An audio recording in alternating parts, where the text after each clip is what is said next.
کے بال بھی اترے اترے اجے جناب 15-16 سال عمر سی میں کیوں مڑیا تھی کہ ہوئی زخم لگ گیا کہندا جناب کچھ زخم تو مسکرانے کے لیے ہوتے ہیں اور یہ زخم تو حضور کو دکھانے کے لیے ہے کہ یا رسول اللہ جب آپ کے نام پر کھانے والے آپ کے نام پر حلوے بڑے چاڑنے والے جب سارے پھٹ گئے تھے حضور میں آپ کی ناموس کے لیے شیلوں کے آگے بھی گولیوں کے آگے بھی ہتھکڑیوں کے آگے بھی جیلوں کے آگے بھی کھڑا ہو کر کہہ رہا تھا کہ من صفا نبی جن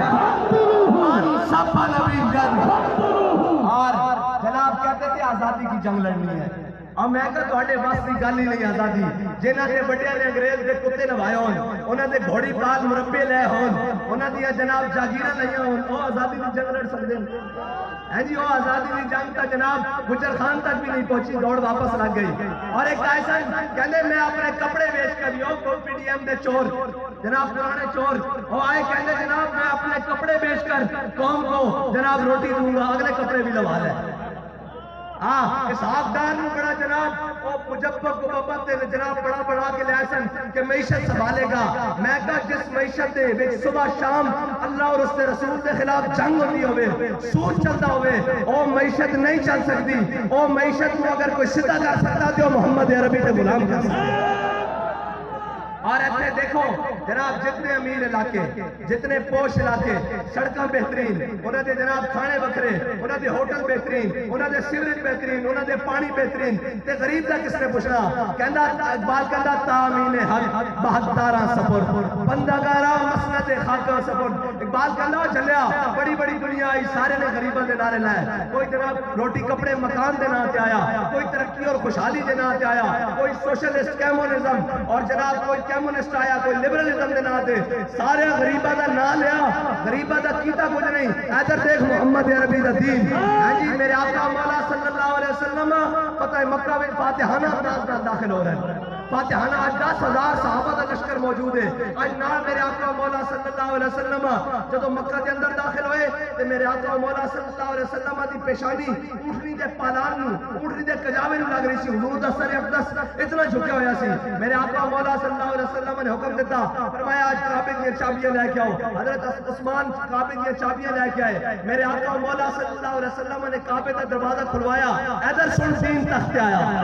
اے دیکھو غریبہ تامین حق بہتاراں سفر اے دین میرے آقا مولا صلی اللہ علیہ وسلم نے کعبے کی دروازہ کھلوایا حضرت بلال حبشی کو اپنے دائیں جانب پکڑیا حضرت اسامہ بن زید اے غلام اور لوڈی کے بیٹے اے خود آئینہ دے والد بھی غلام حضرت زید غلام اور لوڈی کے بیٹے حضرت اسامہ بن زید ادھر میرے آقا مولا صلی اللہ علیہ وسلم نے حضرت بلال حبشی دا ہاتھ پکڑیا ادھر جناب حضرت اسامہ بن زید دا ہاتھ پکڑیا میرے آقا مولا صلی اللہ علیہ وسلم نے انہوں کعبے کے اندر لے گئے میرے آقا مولا صلی اللہ علیہ وسلم نے جا کے اندر کڑی لگوا دیتی آج ابو بکر بھی باہر کھڑے آج عمر بھی باہر کھڑے عثمان بھی باہر کھڑے علی بھی باہر کھڑے حضرت عباس بھی باہر کھڑے حضور دا خاندان بھی باہر کھڑیا آج قریشی تے ہاشمی سارے باہر کھڑے آج سعد سعید طلحہ تے عبیدہ ابو عبیدہ بن جراح سارے باہر کھڑے میرے آقا مولا صلی اللہ علیہ وسلم نے دسیا کہ غلاماں دی گلاں کرن سارے آن گے لیکن میرا دین غلاماں نو حصہ دے سکتا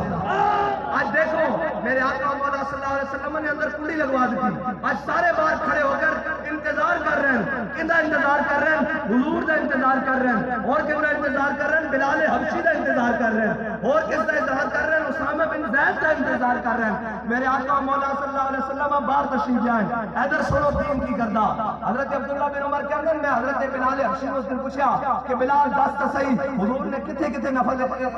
جناب نفل پڑھے حضور نے کیڑی جگہ تے نفل ادا فرمائے کہ حضرت بلال حبشی کہندے حضرت عبداللہ بن عمر کہندے حضرت بلال حبشی نے میرے نال اکھاں بھی نہیں ملائیاں کہندے ایسے نکل گیا یہ ناز یہ انداز یہ تمہارے ہے جی یہ ناز یہ انداز یہ تمہارے اے ایویں نہیں سن اے دین دی برکت سی میرے آقا مولا صلی اللہ علیہ وسلم دی غلامی دی برکت سی پھر اقبال کہنا اقبال یہ کس کے عشق کا فیض عام ہے رومی پناہ ہوا حبشی کو دوام ہے یا رسول اللہ لبیک لبیک لبیک یا رسول اللہ لبیک لبیک لبیک یا رسول اللہ لبیک لبیک لبیک یا رسول اللہ لبیک لبیک لبیک تاجدار ختم نبوت من سب نبیان اج بھی ساڈے بابا جی دی اور جناب جنہوں اپنے ملت اپنے دین اپنے جناب دین دی گل کردے ہیں قوماں دے سامنے شرمندگی ہوئے کہ اسی کی کہاں گے اسی مسلمان ہاں تسی مسلمان نہیں ہو تسی جناب منافق و منافق جنہوں نے اس قوم دے نال 75 سال دھوکہ کیتا اس وطن دے نال دھوکہ کیتا اے وطن ساڈے وڈیاں نے نچن چپن اور ہے جمالوں واسطے نہیں سی لیا اے جناب کسے شریف اور کسے بدماش واسطے وطن نہیں سی لیا کسے کھوسے لغاری واسطے وطن نہیں سی لیا ساڈے وڈیاں نے جب اس وطن کو بنایا سی تے نعرہ لایا سی کہ بٹ کے رہے گا ہندوستان بن کے رہے گا پاکستان اور پاکستان کا مطلب کیا لا الہ الا اللہ اور جدو اس نعرے واسطے لایا سی تسی جناب کدی انہوں آئی ایم ایف دے دروازے تے کدی چائنا دے دروازے تے کدی جناب عالمی بینک دے دروازے تے کدی آئی ایم ایف دے دروازے تے کی تماشا لایا ہوا کی جناب لایا ہوا ادھر دیکھو دین تخت آئے تے پھر ہوگا کی ہے حضرت جناب سیدنا صدیق اکبر خلیفہ بنے پہلا خطبہ فرمایا ایھا الناس قد ولیت علیکم ولست بخیرکم فرمایا لوگوں میں تہاڈا خلیفہ بنا دیتا گیا میں تہاڈے وچوں بہتر نہیں ہاں فإن أحسنت فاعلونی جے میں چنگے کام کراں تے میری مدد کرنا وإن أسأت فكبرونی اے انشاءاللہ جدو تحریک لبیک برسر اقتدار دین لے کے آئے گی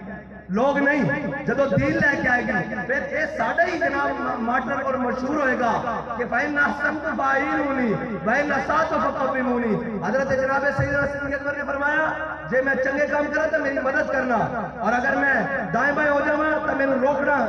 جناب زبردستی روکنا آپ نے فرمایا صدق و امانت سچائی امانت ہے والکذب خیانت اور فرمایا جھوٹ پر دیانتی ہے جڑیاں قوموں کے سربراہ جھوٹ بول دے ہوں وہ قوموں کے نال کی حال ہوئے گا او جناب کدی آج صبح بیان ہو شام بیان ہو کی ہوئے گا سچ بولن نال جے جناب گردن لگتی تے پھر جناب لچ جانتے ہو اے تو ساڈے بڑے سانو سکھا کے گئے کہ حق دی راہ تو پیچھے نہیں ہٹنا جو مرضی ہو جائے بلکہ اے بھی آخر نا لبے بام پکارا سرے دار صدا دی لبے بام پکارا سرے دار صدا دی میں کہاں کہاں پہنچا تیری دید کی لگن میں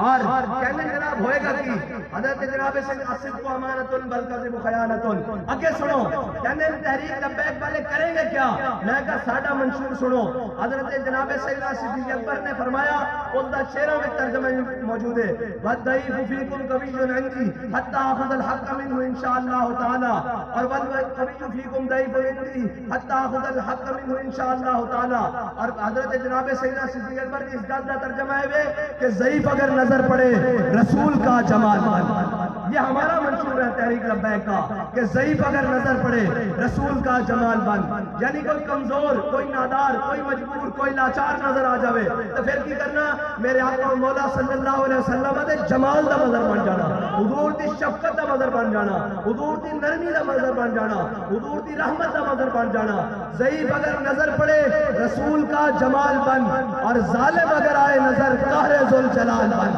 اور جڑا آگے کہے کہ جناب یہ چھوٹی سی کابینہ یہ تھوڑے سے لوگ یہ چند لوگ یہ جناب گنتی کے لوگ بدہ 150 تے جناب اسیان پول خالی کرا لوں گے پھر کیے ضعیف اگر نظر پڑے رسول کا جمال بن اور ظالم اگر آئے نظر قہر ذوالجلال بن اور خدا کے آگے سر جھکا کہ سرکشوں کا سر جھکے یہ ہم نے پکڑیاں یہ سر کسی چودھری خان جنرل جناب صحافی اور جج کے سامنے جھکنے کے لیے نہیں رکھی ہوئی یہ پکڑیاں اور یہ سر ہم نے صرف اللہ کے حضور جھکنے کے لیے رکھی ہے بس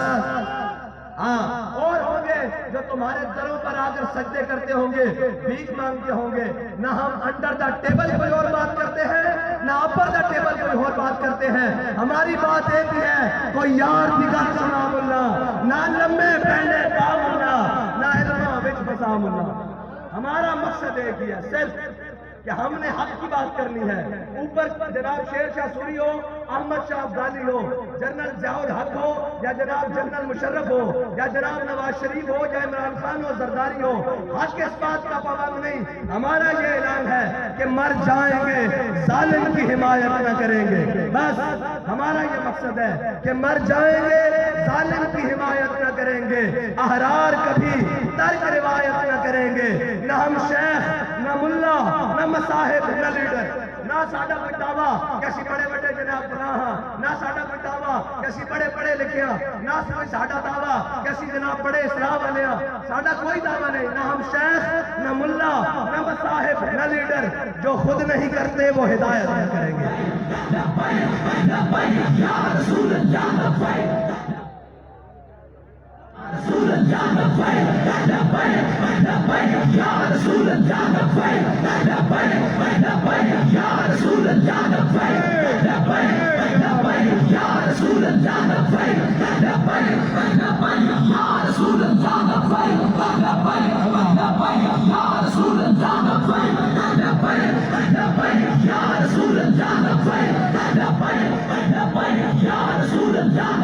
کہنے جی آپ اتنے بگڑے ہوئے معاشرے کو ٹھیک کیسے کریں گے؟ میں نے کہا بھائی ہمارے پاس ایگزامپل موجود ہے، ساڑھے کون مثال اور اس کے مضافات میں رہنے والے سب حضور سید عالم صلی اللہ علیہ وسلم کے غلام، صدہا مبارک کے مستحق، آپ کے ذمہ داران ضلعی اور ڈویژنل تمام بہت مبارک کے مستحق ہے کہ انہوں نے آج یہ پنجاب کے بارڈر پر حضور کے غلاموں کو اکٹھا کر کے بتایا ہے کہ اب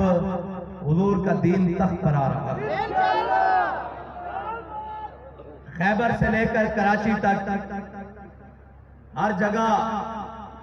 ایک ہی پریشانی ہے، ایک ہی بات ہے کہ جناب یہ لبیک والے کیا کریں گے، یہ لبیک والے آ رہے ہیں، ان کا پروگرام کیا ہے، یہ کیا چلائیں گے، یہ کیا نظام لائیں گے اور یہ کیا کرنے والے ہیں۔ تو پھر اقبال کہتا ہے کاہن ہو پاپا ہو سلطان ہو امیر، کہتا ہے میرے آقا مولا صلی اللہ علیہ وسلم کی آمد سے پہلے کوئی کاہن تھا، کوئی پادری تھا، کوئی راہب تھا، کوئی مذہبی پنڈت تھا، کوئی ملک تھا، کوئی خان تھا، کوئی وڈیرا تھا، کوئی کھوسا تھا، کوئی لغاری تھا، اور جناب کوئی جناب یہاں کی جتنی بھی برادریاں ہیں یہ تھے، اور جناب کوئی بڑے بڑے خاندان تھے۔ کہتا ہے کاہن ہو پاپا ہو سلطان ہو امیر، کہتا ہے میرے آقا مولا صلی اللہ علیہ وسلم کی آمد سے پہلے یہ سارے بڑے بڑے مگرمچھ اور بڑے بڑے بدماش تھے، باہر یک نخچیر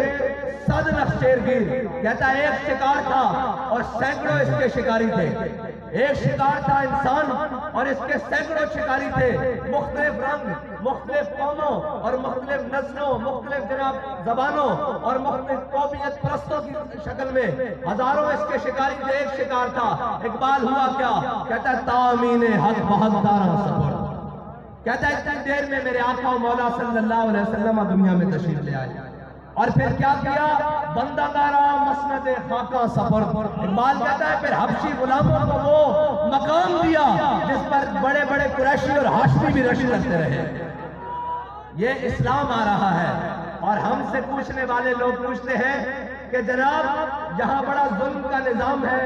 یہاں بڑے بڑے خان اور وڈیرے ہیں، یہاں بڑی بڑی قوموں کے سردار ہیں، یہاں بڑے بڑے جناب وہ لوگ ہیں، اسٹیبلشمنٹ ہے، بیوروکریسی ہے، بڑے بڑے وہ جناب فنے خان ہیں، آپ لوگ کیا کریں گے آ کر؟ اگر اقتدار آپ کے پاس آ بھی گیا تو آپ کیا کریں گے؟ میں نے کہا اسلام کو تخت پر آنے دو، پھر ہم آپ کو میں بتائیں گے کہ ہم کیا کرتے ہیں۔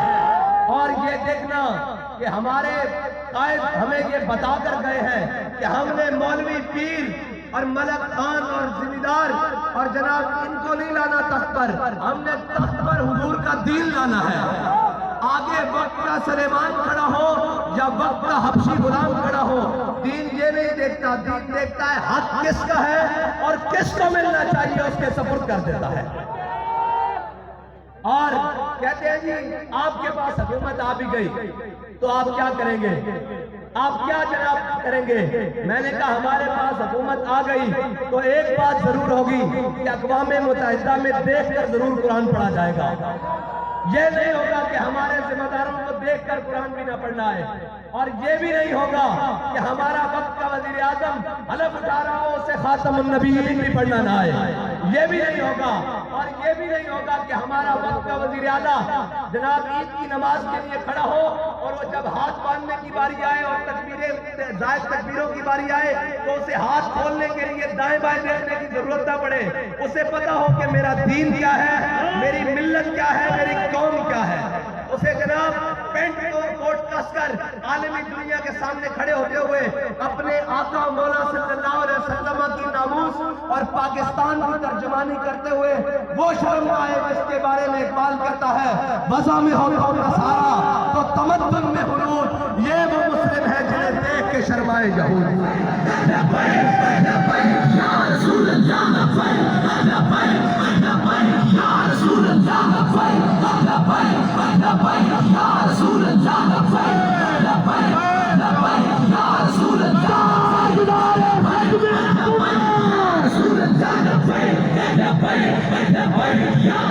اور یہ بھی نہیں کہ ہم ان کے سامنے کشکول لے کر ساری عمر کھڑے رہے. 24ویں 23ویں بار پاکستان کی عمر ٹوٹل 75 سال ہے. 23ویں 24ویں بار ہم IMF کے دروازے پر کھڑے ہوں. کیا کرنے کھڑے ہوں؟ مانگنے کے لیے کھڑے ہوں, مانگنے کے لیے کھڑے ہوں. ہم ان کے بارے سے جو بھیک لینے کے لیے کسی کے در پر نہیں جاتے, غیرت سے جینا جانتے ہیں. ہاں, جو قومیں عیاشی اور بدماشی اور فحاشی کے اندر مبتلا ہو جائے وہ قومیں غیرت کے زیادہ نہیں جی سکتی. جن کے بڑے جناب اپنی عیاشیوں کے لیے IMF کے دروازے پر ان قوموں کو پیش کرائے, پھر ان قوموں کی بیٹیاں لائن میں لگ کر آٹے کے تھیلے خریدتی ہیں. ان قوموں کی بیٹیاں اپنی بچے اٹھا کر نہروں میں چھلانگیں مارتی ہیں. اگر اس وقت کا حاکم رات کو اٹھ کر اپنی رعایا کی خبر لے تو پھر اسلام تخت پر ہو, دین تخت پر ہو, تو پھر وہ عمر کے کاندھے کے اوپر راشن لدوا کر غریبوں کے دروازے پر پہنچا دیتا ہے. اور جہاں راشن کی لائنوں میں لگی ہماری خواتین, ہماری مائیں بہنیں جناب راشن کی لائنوں میں لگی, پیسے اٹھائے بے ہوش ہو کر گر پڑتی ہیں, اور وہاں دیکھو اسلام تخت پر ہے, عمر کے کاندھے پر راشن لدوا کر روتے بچوں کے گھر میں پہنچاتا ہے. اور کہتے ہیں جی آئے گا کیسے؟ میں نے کہا میں تمہیں بتاتا ہوں. کہتے ہیں ہم اسلام کا کیا بتائیں؟ میں نے کہا تم نے اسلام پڑھا ہی نہیں ہے, تم نے اسلام دیکھا ہی نہیں ہے. تم نے جناب وہ رنگ برنگے مولوی رکھے ہوئے ہیں جو تم سے نذرانے لے کر اس دروازے سے باہر نکل جاتے ہیں. تمہارا واسطہ کسی صحیح بندوں سے پڑھا ہی نہیں ہے. ہاں, تو ہٹا پالا کسی چاچے بندے نہ پیا ہی نہیں. اسی سارے جناب اپنے گڈر والے تے اپنے خوشامدی مولوی درباری رکھے ہوئے. اسی تو جناب جناب بڑے نے جناب انگریز کی جیلوں میں کٹیاں, اور کیا کہ ہے مشق سخن جاری اور چکی کی مشقت بھی ایک طرف تماشا ہے, حسرت کی طبیعت بھی, جو چاہو ستم کر لو اور بھی کھل کھیلو. اجے جناب کہنے آزادی کی جنگ لڑنی, کہنے آزادی کی جنگ لڑنی. میں کہا دوسرے دن ضمانت جناب, دوسرے دن پرچے جناب, دوسرے دن جناب سانو